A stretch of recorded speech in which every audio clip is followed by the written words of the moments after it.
Isiolo, especially Isiolo Youth and Kituso Primary. Kulingana na polisi, wanne hao walihojiwa na kuachiliwa baada ya kupatikana kutokuwa na uhusiano na vijikaratasi hivyo. Yuko vijana wa standard 8 wa shule tulishika kuja kuwahoji kama iko kitu chochote wanajua kuhusiana na hiyo mambo ya hiyo leaflets, wakisema kwa sababu watashambulia. Katika mahojiano tumekuja kugundua vijana hawa kuna kitu wanajua, lakini bado tunachunguza sababu hayo maandishi mpaka tuwapeleke kwa expert. Hata hivyo, duru za kuaminika zinaarifu kuwa wanne hao walikuwa awali wametumwa kufika shuleni na wazazi wao baada ya kuanza tabia ya kukosa shule bila sababu maalum. Wanne hao wataendelea kuwa chini ya macho makali ya polisi. Lofty Matambo, Mbiu ya KTN. Naibu wa Rais William Ruto amemtaka aliyekuwa Waziri Mkuu Raila Odinga kukoma kumhusisha na tuhuma za ufisadi zinazozingira ujenzi wa hospitali ya rufaa ya Moi iliyoko kule Eldoret, kaunti ya Uasin Gishu. Ruto amejitenga na sakata hiyo kwa kusema alisitisha kandarasi iliyokuwa imetolewa ya ustawishaji wa hospitali hiyo ili kuzuia ufujaji wa fedha za umma. Akizungumza eneo la Mudhurwa, Ruto alisema hatokubali kuhusishwa katika siasa duni na Raila na washirika wake kuwa ataendeleza sera za muungano wa Jubilee za kupiga vita ufisadi nchini. Some political saboteur and his PA went to parliament to tell us how I stopped their project in Moi Referral Hospital in Eldoret. I want to tell them for free. I stopped the project and they will not implement it in this government. How can anybody in their rightful senses want to spend 17 billion Kenya shillings to renovate and to do some extensions in a hospital? How can anybody pretend that they want to spend 17 billion shillings without due process, without a competitive tender process to know whether Kenyans are getting value for their money? How can anybody tell us that they are going to build a 2 billion shilling parking in Eldoret? 2 billion shillings in Eldoret can buy you 5,000 acres. Bandari ya Kenya katika pwani ya Kenya, mtazamaji, zipo katika hatari za kukumbwa na ajali za meli, hali ambayo inayoweza kufanya jumuiya ya kimataifa kuorodhesha bandari zetu kuwa katika hali mbaya duniani. Hii ni kutokana na sababu ya taa zinazopaswa kuongoza meli kuingia bandarini zikiwa zimezibwa na majengo ambayo yamejengwa katika ardhi zilizonyakuliwa, mtazamaji. Manahodha wanatumia tu tajiriba zao bila ya taa hizo muhimu wakati mwingine. Kwenye ripoti hii ya kuhimiza tahadhari, mwanahabari mwenzangu John Juma ameweza kuzungumza na wadau husika na taarifa yake inafuata. We have had a problem with the people encroaching in the areas where we have our aids navigation. Ni minara ambayo huwa kwenye fuo za bahari. Juu ya minara ni taa ambazo wakati wa usiku huwaka kwa rangi mbalimbali, hasa nyekundu na kijani kibichi. Taa ambazo huelekeza manahodha wanaoongoza meli kuhusu maeneo salama baharini ili meli isigonge miamba, matumbawe au ajali nyinginezo, jinsi nahodha Onyango na mkurugenzi mkuu wa halmashauri inayosimamia bahari wanavyoeleza. Coastal state is obliged to have and maintain a system of aids to navigation that warns mariners coming near or transiting their coastline of any hidden danger. Lakini sasa manahodha wa meli katika bandari za pwani wamelalamika kuwa taa hizo zimezibwa na majengo, hivyo kuacha kutumia tajriba zao tu au kubahatisha mikondo. We are exposing our reef to accidents because those ships can get grounded, they can flounder, they can break up. We have actually managed to actually safely navigate the vessels into the harbor because of the experienced pilots. But assuming there is a vessel, especially the smaller vessels which can be allowed, they have what we call the pilotage exemption license. There is that danger actually that they can actually run aground. Hali wanayosema haikubaliki kuambatana na kanuni za kimataifa katika usafiri wa majini inaweza kusababisha ajali mbaya yenye athari za uchafuzi wa mazingira, uharibifu wa meli na hasara za bidhaa zinazosafirishwa. I sailed for almost 10 years, but believe me, I've never come across such a situation. Maeneo hatari zaidi yakiwa Likoni, Malindi, Bofa kule Kilifi na Lamu, ambapo zaidi ya vipande vya ardhi 22 ambako minara imejengwa vimenyakuliwa au kununuliwa bila kuzingatia kanuni. One of the aids navigation, that's the lighthouse, actually is in somebody's compound.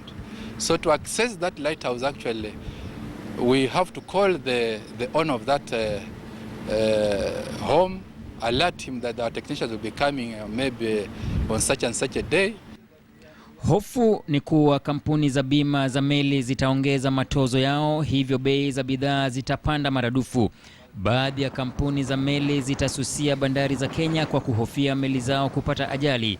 Jumuiya za kimataifa kuhusu usafiri wa majini kuipa Kenya masharti magumu na hata maafa kwa watalii wanaofika Kenya kupitia bandari ni miongoni tu mwa hatari zinazokenulia Kenya meno. Wadau husika wakiwa wameibua hofu na hatari ambazo huenda zikatukenulia meno siku zijazo ikiwa hatua mwafaka hazitachukuliwa.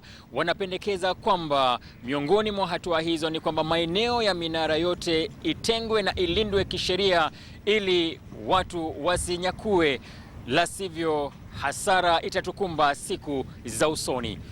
John Juma, KTN katika bandari ya Mombasa. Na mtazamaji, basi moja kwa moja hivi sasa tunawasiliana kwa njia ya moja kwa moja na mwanahabari mwenzangu John Juma ambaye yuko katika kaunti ya Mombasa, mjini Mombasa pale. Na moja kwa moja John Juma, kwenye taarifa yako nikinakili hapa unasema kwamba huenda jumuiya za kimataifa ambazo zinasimamia masuala haya ya bandari na hata meli zikatuorodhesha sisi Kenya kama taifa kuwa bandari ambayo ni mbaya zaidi ulimwenguni. Je, ni hatua gani ambazo zimechukuliwa hivi sasa kuhakikisha kwamba tunarudisha hiyo ardhi? Manake ni ardhi ambayo imenyakuliwa na watu ambao labda wamejenga katika eneo hilo, nalifahamu vyema sana Mombasa. Je, kuna hatua zozote ambazo zimechukuliwa hivi sasa kuhakikisha kwamba ardhi inarudishwa? Shukrani sana Ali Manzu. Kweli ni kwamba mikakati imeshawekwa tayari. Halmashauri inayosimamia bandari KMA imeanza mazungumzo na tume ya ardhi kuhakikisha kwamba ardhi zile zinaregeshwa. Kumbuka pia kuna sheria ya KPA bandarini ambapo yoyote ambaye atajenga majengo ambayo yanaziba ile minara ama zile taa, basi anaweza pigwa faini ya zaidi ya shilingi nusu milioni au kufungwa. Kwa hivyo ni miongoni mwa hatua ambazo tayari zinachukuliwa, na pia huenda wale ambao wamejenga kuzuia zile taa, kuziba zile taa, wakafunguliwa mashtaka ikiwa majengo yao hayatabomolewa.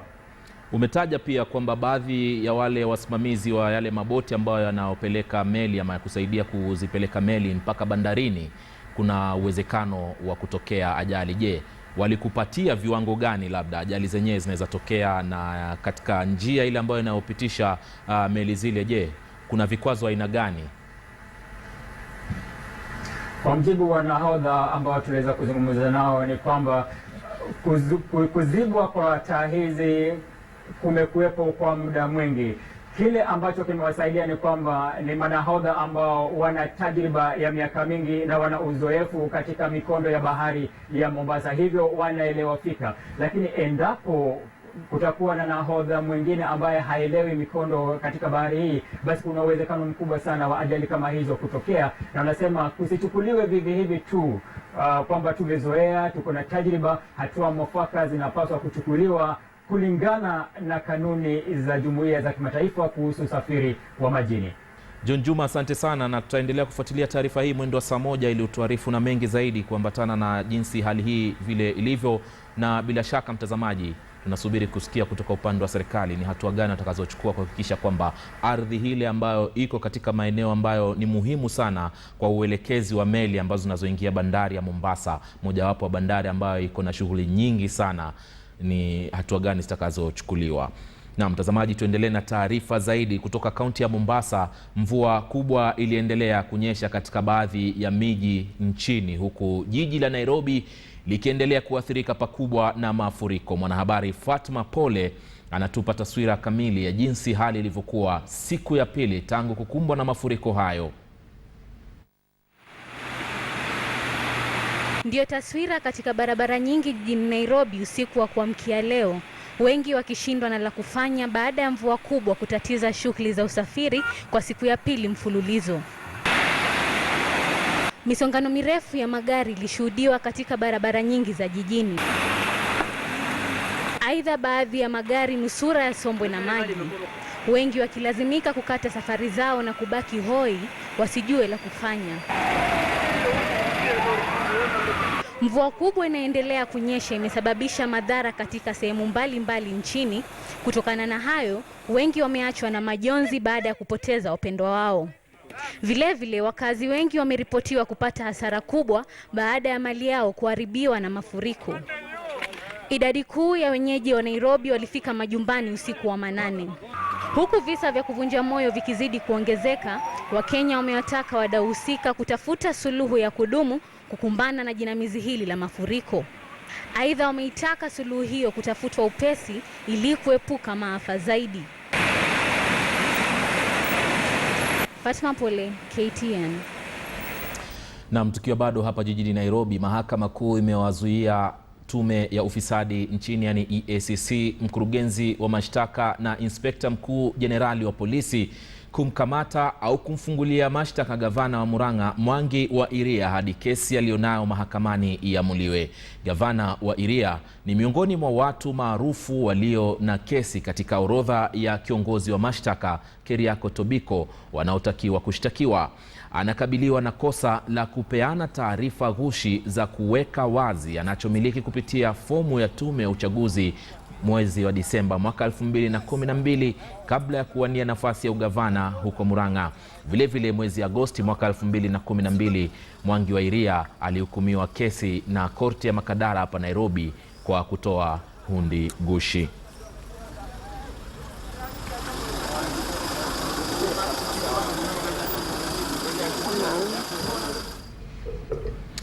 Na huku sehemu kadhaa za taifa zikikabiliwa na tatizo la mafuriko kwa sasa kutokana na mvua zinazoendelea kunyesha, uhaba wa maji umeukumba mji wa Maralal katika kaunti ya Samburu na kusababisha zaidi ya wenyeji 20,000 kukosa maji ya matumizi.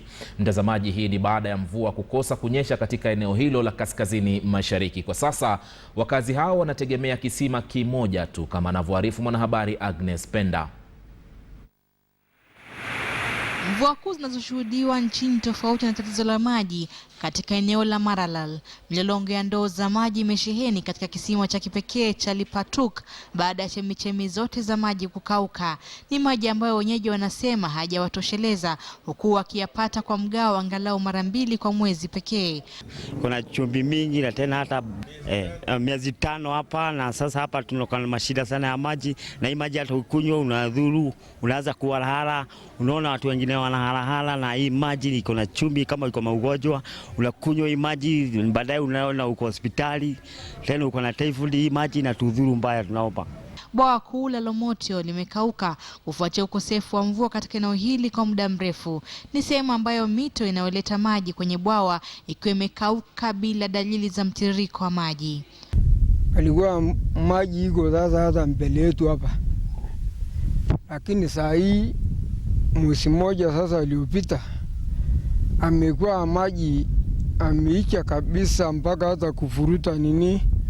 Wakati hata napika mashini naona naleta tewa mpaka si naamua kufunga.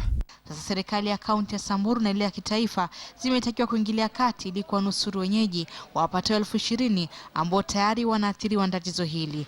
Kwa sasa wenyeji hawana budi ila kuvumilia kiu, huku wakisubiri wahusika kuchukua hatua zifaazo.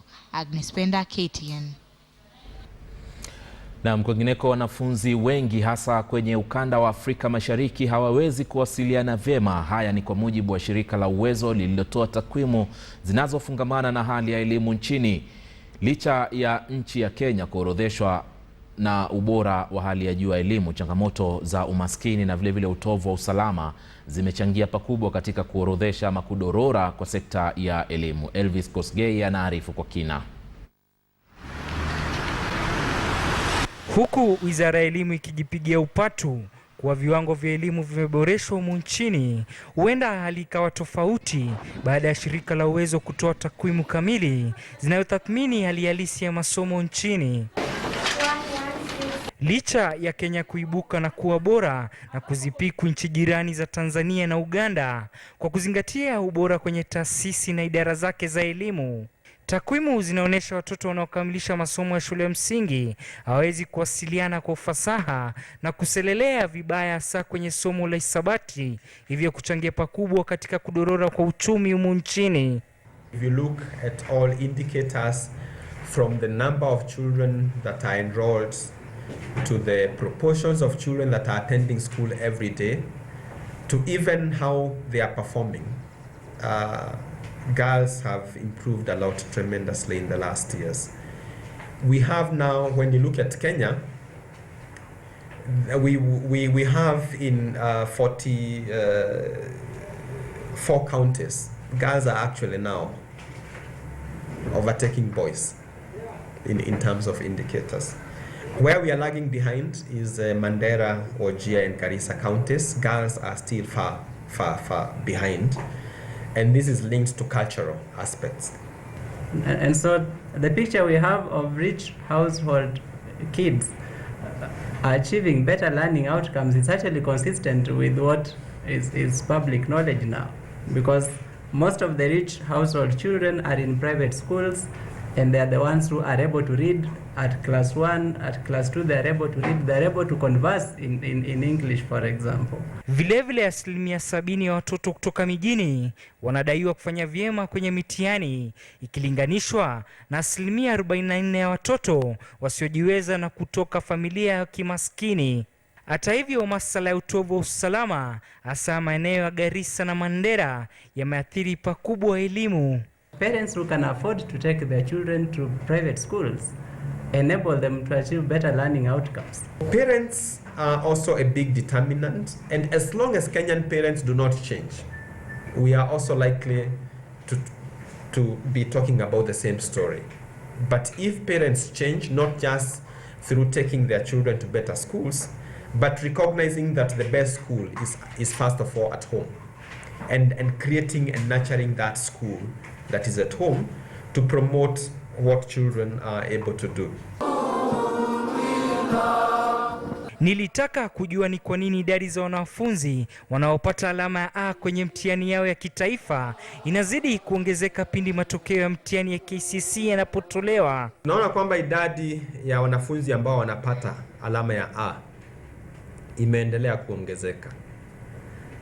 Na si kusema kwamba kutokana na maoni yangu mimi mwenyewe binafsi kwamba mtihani umeendelea kuwa mwepesi au watoto wameendelea kuwa ni werevu zaidi kuliko watoto wa hapo awali.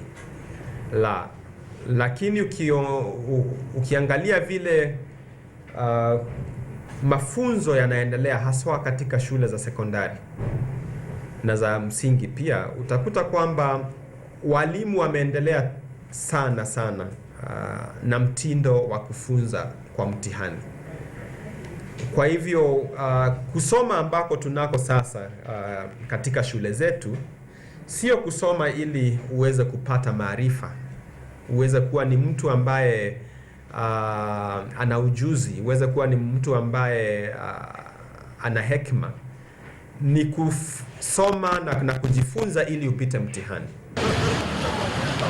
Pia ongezeko la vyuo vikuu nchini kumedaiwa kuchangia pakubwa kwa wanafunzi wengi kutomakinika hasa kwenye masuala ya kikazi. Kila mtu anaonelea ni vizuri aende katika chuo kikuu. Mafunzo ya kiteknolojia yameendelea sasa kuchukua kiti cha nyuma. Na tunajua kwamba kwa kweli ukiangalia ni nini ambacho ni muhimu katika maisha, cheti hakichukui nafasi ya kwanza. Kwa hivyo waajiri lazima nasi tubadilike kwamba huangalii cheti tu unapompatia mtu kazi. Unamkagua kuona ni nini ambacho anaweza, ni ujuzi gani ambao anao wa kutatua zile shinda au yale mambo ambayo yako katika yale mazingara ya kutekeleza wajibu wao kama watendakazi. Elvis Kosgei, KTN. Halmashauri ya ujenzi nchini NCA mapema hii leo, mtazamaji, ilisitisha shughuli za ujenzi jijini Kisumu kwenye majumba ambayo hayajatimiza kanuni zilizowekwa za majengo. Maafisa hao wa NCA kufikia jioni hii walikuwa tayari wamesitisha shughuli za ujenzi katika majumba zaidi ya 100. Victor Ogali anaarifu kutoka kaunti ya Kisumu. Hivi ndivyo hali ilikuwa jijini Kisumu wakati maafisa wa halmashauri ya ujenzi nchini walipoamua kusitisha shughuli za ujenzi katika majengo ambayo hayajaambatana na sheria za ujenzi za NCA. Kwa mujibu wa NCA, majumba mengi jijini Kisumu yamejengwa bila kuwafikia viwango vilivyowekwa, hivyo basi huenda vikasababisha madhara baadaye. Been looking at the presence of registered contractor in the construction. We've been looking at safety on site. We've been looking at the engagement of professionals in the construction activity, and we've been looking at the general safety of sites. We are disappointed in that when you go to a site, you find that people run away, probably with the feeling that we'll arrest them or such. But we really want to explain to them what their shortcomings are, because we went to some sites and when the workers saw us coming, they ran away. Maafisa hao waliendeleza shughuli yao katika mitaa ya Kondele, Lolwe, Migosi, Nubian, Polyview, Mamboleo na Kibuye.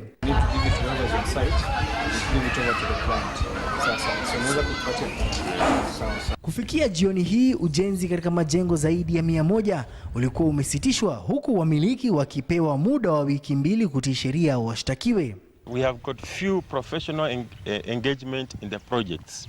Many of the professionals who are cited to be participating in the construction may not be really doing supervision of works. And also, many of the constructions are being done by unregistered contractors.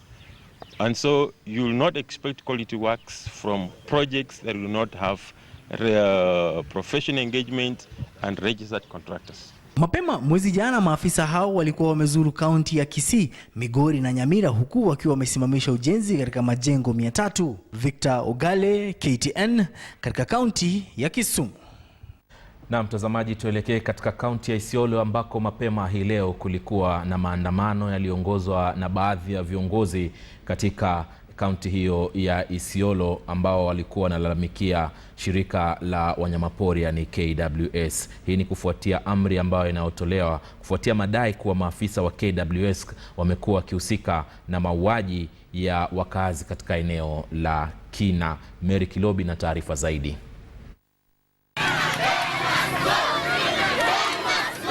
Mzozo umeibuka kati ya wakazi wa Kina, kaunti ya Isiolo na maafisa wa KWS.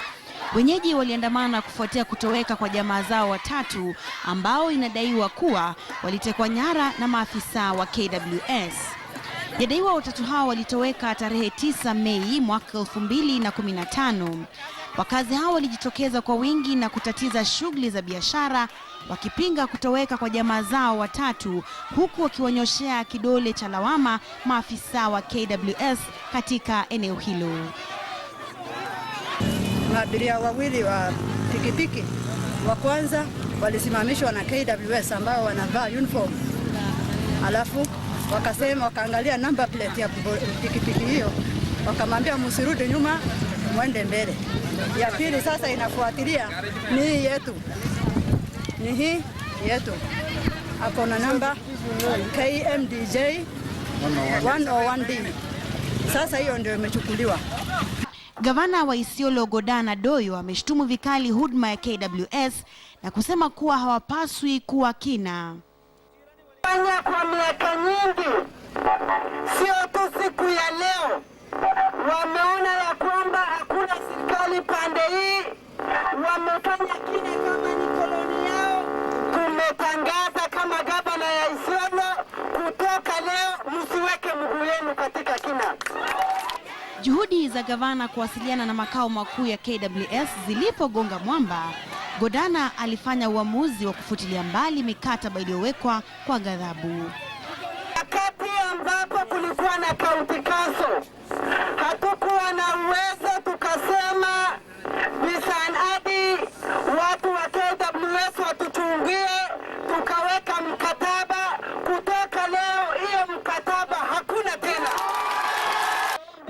wa eneo hilo Banticha Abdullah vilevile aliwakosoa vikali maafisa hao na kusema kuwa wamewadhulumu wakazi hao kwa muda mrefu. Sisi na watu wa KWS mambo yetu yameisha. Kama anything itatendeka hapo ni wao ndio wanajitakia. Ile kitu sisi tunahitaji watuletee so that tuone kama haki itapatikana, twende kotini, kama hao wanapatikana tuwapeleke mbele. Yadaiwa maafisa wa KWS wamehusika na mauaji ya wakazi 14 ambao walitoweka katika mazingira yasiyoeleweka. Juhudi zetu za kuwapata KWS hazikufua dafu. Mary Kilobi, Mbiu ya KTN.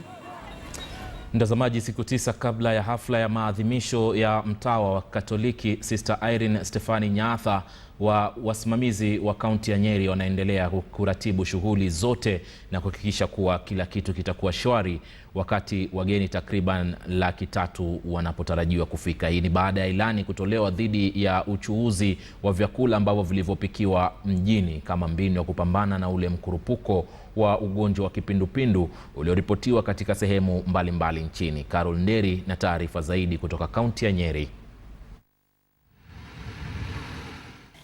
Siku chache tu kabla ya maadhimisho ya hafla ya Sister Irene Stefani Nyatha katika kaunti ya Nyeri inayotarajiwa kusherekewa kwa kipindi cha siku 3 kuanzia Ijumaa hadi Jumapili wiki ijayo, serikali ya kaunti ya Nyeri inaendelea kuchukua hatua za kuhakikisha hapatakuwa na visa vinavyoweza kutatiza shughuli hiyo.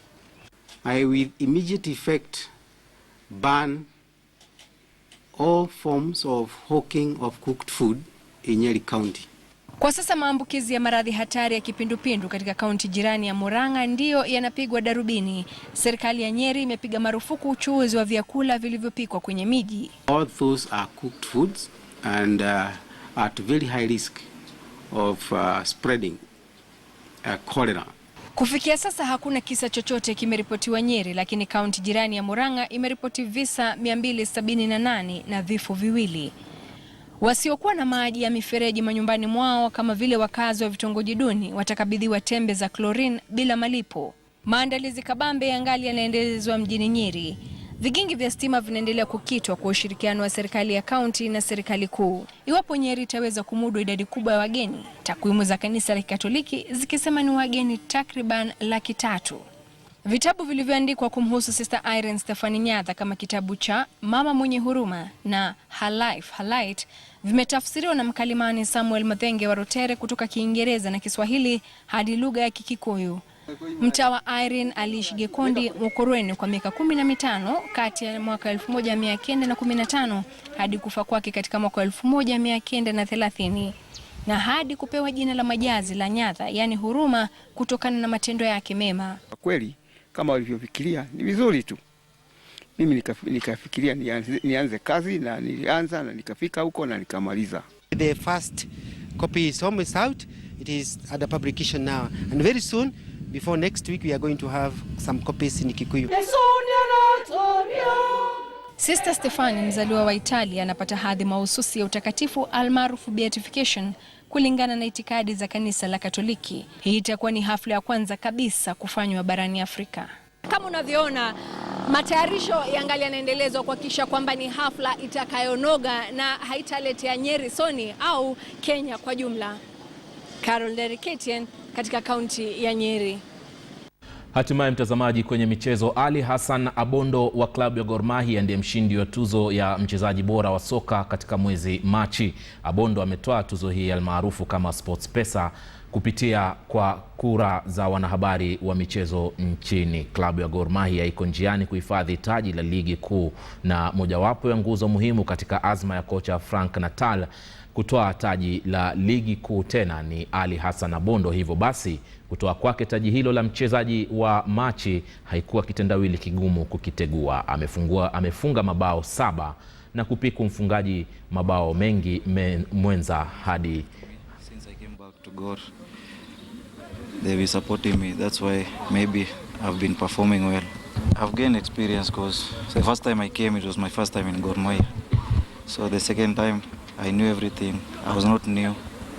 So I knew I had to work hard to improve on what I didn't do the last time I was there.